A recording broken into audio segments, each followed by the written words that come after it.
Hi, I'm Josiah. And I'm Olivia. And this is Worth Watching.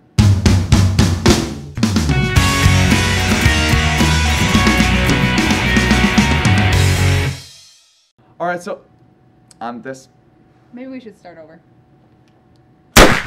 Hello, and welcome to Worth Watching. Today we'll be reviewing Edge of Tomorrow.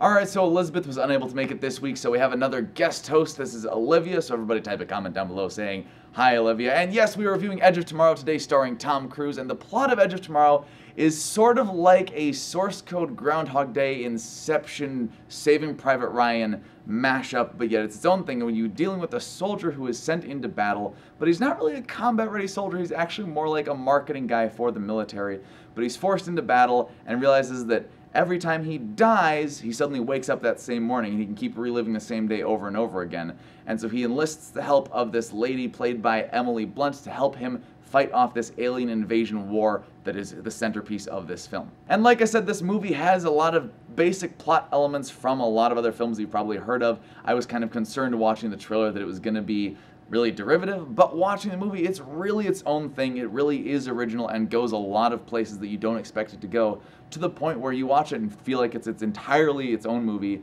and it doesn't feel like it rips off of anything else at any point during the film. Right, and I think the pacing on it was really good, especially like how often they went back. It wasn't too much, and when you finally felt like, oh my gosh, this is like getting kind of boring, they changed it up enough that it didn't feel like that anymore. It felt like you were starting over watching it again. Right, because that's a risk that you run in a movie like this when you are repeating the same day over and over again, is that it can feel really repetitive.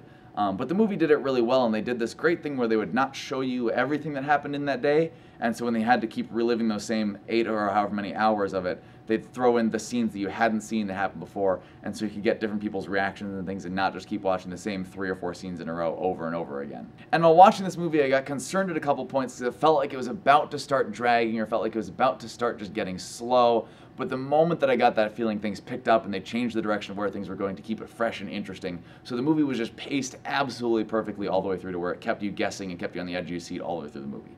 I really liked the way they explained how his ability came to him, that he could go back.